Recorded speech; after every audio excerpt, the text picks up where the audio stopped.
Hello students आज इस video में हम देखेंगे लेक्चर नंबर 11 को प्लांट लाइक प्रोटिस्ट में। और आज इस वीडियो में हम देखेंगे क्राइसोफाइटा को। क्राइसोफाइटा को हम कॉमनली डायटम्स कहते हैं, या क्राइसोफाइटा के मेंबर्स में डायटम एक एग्जांपल आती है जिसको हम डिटेल में आज इस वीडियो में देखेंगे। तो सबसे पहले हम इसकी कुछ कैरेक्टरिस्टिक्स को देखते हैं। आज इसको हम बिल्कुल डिटेल में देखेंगे, इसके स्ट्रक्चर को डिटेल में देखेंगे, रिप्रोडक्शन देखेंगे इनमें किस तरह से होती है, हैबिटेट के बारे में बात करेंगे और कुछ इनके यूजेस के बारे में भी बात करेंगे। तो हैबिटेट की बात करें तो ये जो डाई आइटम्स हैं मोस्टली पाए जाते हैं वाटर के अंदर। तो यहाँ पर मैं साथ साथ लिखता भी जाता हूँ ताकि आपके नोट्स भी होते जाएं। तो ये जो है ज़्यादातर पाए जाते हैं हमारे पास मैरीन वाटर में या फ्रेश वाटर में, marine water and fresh water. उसके बाद बात करें इनके अंदर शेल्स की। अब ये बहुत इंपॉर्टेंट इनकी भी करेक्टरिस्टिक्स है, जैसा कि हमने डायनोफ्लैजिलेट्स में भी देखा था। उनकी भी जो करेक्टरिस्टिक फीचर्स में आ रहा था वो भी शेल्स थे, उनके अंदर भी शेल्स पाए जाते थे जो कि सिलिका से मिलकर बने थे। तो यहाँ पर इनकी जो सेल वाल है उसके ऊपर एक प्रोटेक्टिव कवरिंग हम कह सकते हैं, या सेल वाल को ही कह सकते हैं कि वो ऐसे स्ट्रक्चर से मिलकर बनी होती है कि वो शेल्स का एक अपीयरेंस देती है। इस वजह से हम इनको कहते हैं कि इनके ऊपर शेल्स पाए जाते हैं। और ये जो सेल वाल है इनकी, जितने भी डाई आइटम्स हैं उनकी सेल वाल वो दो शेल्स पर कंसिस्ट होती है, यानी इसकी दो लेयर्स होती हैं। यहाँ पर मैं ड्रा करके भी आपको बताता हूँ। तो ऐसे होता है कि ये जो शेल्स होते हैं ये सिलिका से मिलकर बने होते हैं। यहाँ पर मैं ऊपर लिख भी देता हूँ, सिलिका से मिलकर बने होते हैं। और ये जो सिलिका है ये इनकी सेल वाल को एक इनडिस्ट्रक्टिव नेचर देता है, यानी ये डिस्ट्रॉय नहीं हो सकती इनकी सेल वाल। तो इनके जो सेल्स होते हैं इनकी दो लेयर्स होती हैं, एक नीचे वाली स्मॉलर लेयर होती है, लोअर स्मॉलर रीजन होता है इनका, और दूसरी जो ऊपर अपर लेयर होती है वो हमारे पास थिकर और लार्जर होती है, जिसको हम कहते हैं एपीथीका। और जो नीचे वाली जो लेयर होती है उसको हम कहते हैं हाइपोथीका। हाइपोथीका। तो अब यहाँ पर आप गौर करें तो शेल्स जो इनके हैं वो सिलिका से मिलकर बने हैं, और इनके दो लेयर्स होती हैं, एक अपर लेयर होती है जो थिकर होती है और उसको हम कहते हैं एपीथीका, और जो लोअर थिनर लेयर होती है उसको हम कहते हैं हाइपोथीका। अब आप यहाँ पर गौर करें तो जो अपर लेयर होती है, आउटर लेयर होती है, वो लिड का काम करती है हाइपोथीका के ऊपर, लोअर लेयर के ऊपर। तो ये दोनों यहाँ पर अटैच होती हैं एक वाल्व से, एक फ्लेक्सिबल स्ट्रक्चर से, जिसको हम कहते हैं वाल्व्स। तो यहाँ पर मैं इसको भी लिख देता हूँ। तो ये एक इनफ्लेक्सिबल स्ट्रक्चर है जिसको हम कहते हैं वाल्व। तो इनसे ये आपस में अटैच होते हैं। अब मैंने आपको बताया कि जो इनके जो शेल्स हैं या सेल वाल है ये सिलिका से मिलकर बने होते हैं, जो इनको इनडिस्ट्रक्टिव नेचर देती है, यानी ये डिस्ट्रॉय नहीं हो सकती इनकी सेल वाल। मिसाल के तौर पर अगर जिस वक्त इनकी, या मैं आगे चल के डायटोमियस जो अर्थ है इनका जो करेक्टरिस्टिक है उसमें बात करता हूँ, क्योंकि उसमें डिटेल में हम देखेंगे। तो अभी हम उसके आगे जाते हैं, पिगमेंट्स को देख लेते हैं। तो इनके अंदर जो पिगमेंट्स पाए जाते हैं, अब मैं आपको बताता चलूँ कि ये जो हम पढ़ रहे हैं क्राइसोफाइटा, ये फोटोसिंथेटिक एल्जीज में आते हैं। तो यहाँ पर ऊपर मैं लिख देता हूँ, मेंशन कर देता हूँ। तो ये जो क्राइसोफाइटा है ये photosynthetic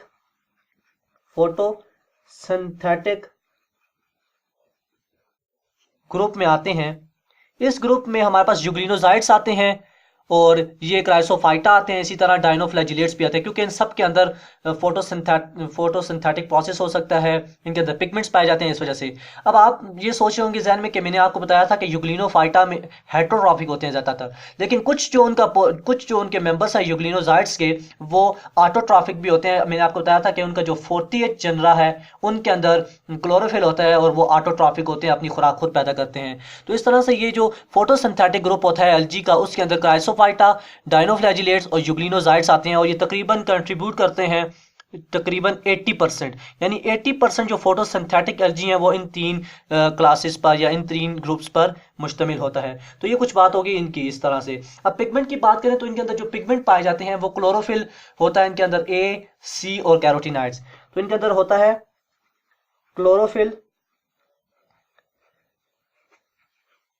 chlorophyll A, C and carotenoids.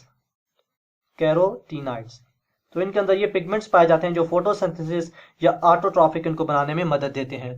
उसके बाद बात करें, एक और हेडिंग है हमारे पास, इंपॉर्टेंट इन फूड चेन। अब मैं आपको बताता चलूं कि ये एक one of the most important जो है प्रोड्यूसर्स माने जाते हैं, मोस्ट इंपॉर्टेंट प्रोड्यूसर्स। इस लिहाज से इनको हम कहते हैं कि ये इंपॉर्टेंट रोल प्ले करते हैं फूड चेन में, स्पेशली इन मेरीन वाटर्स। यानी मेरीन वाटर में ये एक इम्पॉर्टेंट रोल अदा करते हैं फूड चेन के अंदर। ये मोस्ट इंपॉर्टेंट प्रोड्यूसर्स भी हमारे पास माने जाते हैं। उसके बाद अब मेन इनकी जो करेक्टरिस्टिक्स आता है वो आता है डाई एटमेशियस अर्थ। अब डाई एटमेशियस अर्थ से क्या मतलब है, मैंने आपको बताया यहाँ पर ऊपर कि इनकी दो लेयर्स होती हैं सेल वाल की, एक एपिथीका होती है और दूसरी हाइपोथीका होती है। और मैंने आपको बताया कि ये वाल जो है सिलिका से मिलकर बनी होती है, यानी इनके ऊपर सिलिका की डिपोजिशन होती है। जब इनके ऊपर सिलिका की डिपोजिशन होती है तो ये इनको इनडिस्ट्रक्टिबल बना देता है, यानी ये डिस्ट्रॉय नहीं हो सकती इनकी सेल वाल। यानी यहाँ पर अगर मैं मिसाल के तौर पर बनाऊं, ये हमारे पास कहते हैं हम, लेट्स सपोज ये हमारे पास एक डायटम है, ये दूसरा डायटम है, तो इनका जो अंदर सेलुलर मटेरियल है वो जिस वक्त डिस्ट्रॉय कर जाता है, डिकम्पोज हो जाता है, तो ये मर जाते हैं यानी डाई कर जाते हैं। लेकिन जो इनकी ये वाल होती है, सेल वाल जो सिलिका से मिलकर बनी होती है, ये डिस्ट्रक्टिव नहीं होती, ये डिस्ट्रॉय नहीं होती, बल्कि जो उनकी अगली न्यू जनरेशन होती है, जो नया हमारे पास डायटम बनता है, तो इसी के ऊपर ऐसे बनता जाता है। तो इस तरह से लेयर्स बनती जाती हैं। जिस वक्त इनकी लेयर्स बनती हैं तो इन लेयर्स को हम कहते हैं डायटेशियस अर्थ। तो इन लेयर्स को हम क्या कहेंगे, डायएटमेशियस अर्थ। यहां पर मैं लिख देता हूं डायएटमेशियस अर्थ, मैं शॉर्ट फॉर्म में लिखता हूं यहां पर। तो इस तरह से आपने ये भी समझ लेना है कि डायएटमेशियस अर्थ इनको क्यों कहते हैं, क्योंकि ये इनडिस्ट्रक्टेबल होते हैं, यानी इनको डिस्ट्रॉय नहीं किया जा सकता। तो इसी वजह से जिस वक्त इनका सेलुलर मटेरियल डिस्ट्रॉय करता है, ये डाई करते हैं, तो इनके जो अगली जनरेशन होती है, जो नेक्स्ट डायटम बनते हैं, प्रोड्यूस होते हैं, वो इसी के ऊपर बनते हैं और ये एक लेयर बनाते जाते हैं, जिस वजह से इनको हम कहते हैं डायएटमेशियस अर्थ। तो ये भी बात आपने समझ लेनी है। उसके बाद रिप्रोडक्शन की बात करें तो ये डिप्लॉयड होते हैं, यानी 2n डिप्लॉयड होते हैं, और इनके अंदर दोनों तरह की रिप्रोडक्शन पाई जाती है, वेजिटेटिव भी पाई जाती है, वेजिटेटिव, और सेक्सुअल रिप्रोडक्शन भी इनके अंदर देखने को मिलती है। उसके बाद बात करें हम तो इनको हम कॉमनली कह सकते हैं गोल्डन एलजी भी कहते हैं हम इनको। इनको क्या कहते हैं, यहां पर मैं लिख देता हूं, इनको हम कह सकते हैं गोल्डन एलजी भी कहते हैं। गोल्डन एलजी इसको हम क्यों कहते हैं कि उनकी जो अपीयरेंस होती है वो गोल्डन की तरह की होती है, इस वजह से हम इनको गोल्डन एलजी भी कहते हैं। और इनको हम कहते हैं ज्वेल्स ऑफ प्लांट किंगडम। तो ये भी आपने ध्यान में रखना है, ये किसी भी कॉम्पिटिटिव एग्जाम में पूछा जा सकता है। तो हम इसको कह सकते हैं प्लांट किंगडम के ज्वेल्स भी हम इनको कहते हैं। ये हम क्यों कहते हैं, अगर आप जहां पर गौर करें तो इनकी मैंने आपको बताया दो लेयर्स होती हैं। तो इन लेयर्स पर क्या होता है कि ये स्मूथ नहीं होती है इनकी लेयर्स। जो आउटर लेयर होती है वो मैंने आपको बताया कि सिलिका से सिलिका यहाँ पर इनके ऊपर पाया जाता है, डिपोजिशन होती है सिलिका की। तो जिस वक्त सिलिका की डिपोजिशन होती है तो इनकी जो अपीयरेंस होती है वो रफ हो जाती है, और यहाँ पर इनके अंदर कॉम्प्लेक्स पैटर्न्स बन जाते हैं। ये जो कॉम्प्लेक्स पैटर्न बनते हैं सिलिका की वजह से, ये बहुत ही अट्रैक्टिव होते हैं, इसी वजह से इनको हम कहते हैं ज्वेल्स ऑफ प्लांट किंगडम। तो ये बात भी आपने ध्यान में रखनी है कि अगर क्वेश्चन में पूछा जाए कि which of the following group या class of algae is known as jewels of plant kingdom, तो आपको पता होना चाहिए कि वो क्राइसोफाइटा होते हैं या डायएटम्स होते हैं, जिनको हम गोल्डन एल्गी या ज्वेल्स ऑफ प्लांट किंगडम कहते हैं। तो ये बात भी आपने समझ लेनी है। उसके बाद बात करें हम थोड़ी सी और, तो हम बात करते हैं इनकी रिप्रोडक्शन की। मैंने बताया कि रिप्रोडक्शन इनके अंदर डिप्लॉयड इनके अंदर होती है, यानी इनके अंदर वेजिटेटिव रिप्रोडक्शन भी पाई जाती है और सेक्सुअल रिप्रोडक्शन भी पाई जाती है। उसके अलावा बात करें इनके अंदर जो रिजर्व जो मटेरियल पाया जाता है, यानी तो वो पॉलीसैकेराइड, यानी पॉलीसैकेराइड जो है, पॉलीसैकेराइड वो हमारे पास इनके अंदर पाया जाता है रिजर्व मटेरियल के तौर पर।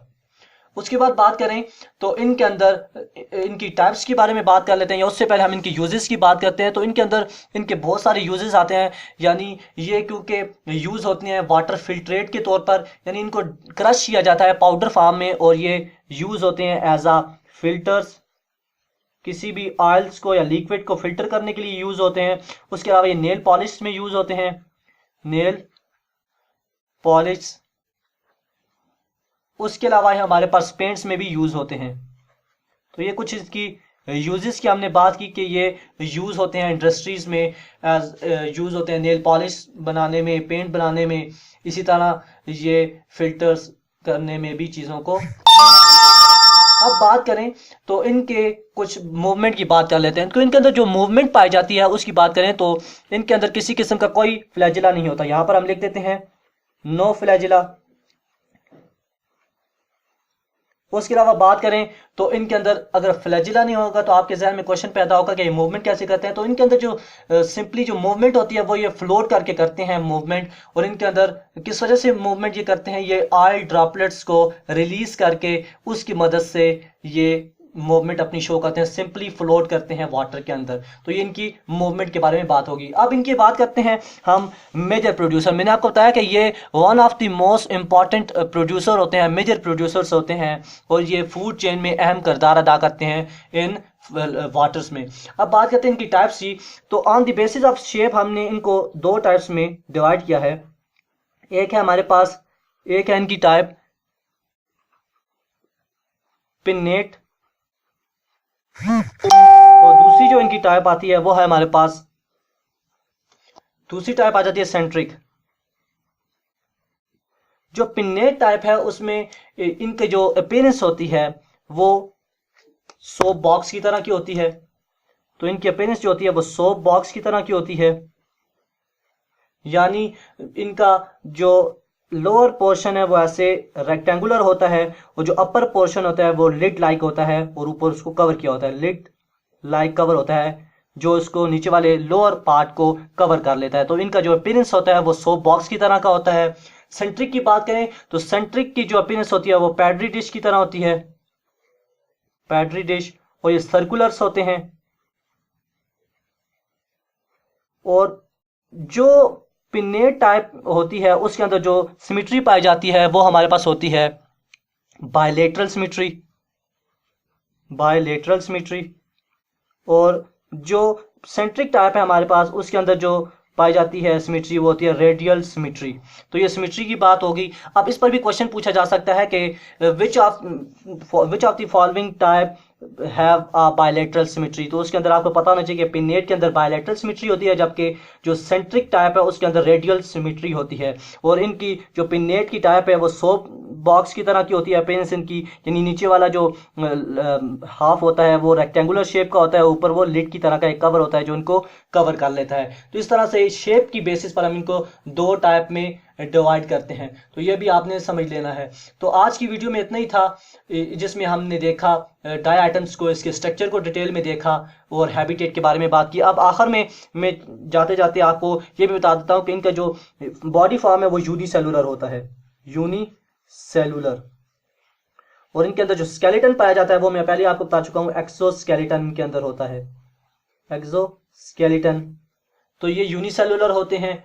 और इसके अलावा एग्जाम्पल की बात करें तो इनकी एग्जाम्पल में जो आता है वो हमारे पास मुख्तलिफ आती हैं इनकी एग्जाम्पल, लेकिन जो मेन बेसिक इनकी एग्जाम्पल आती है वो होती है पिनोलेरिया।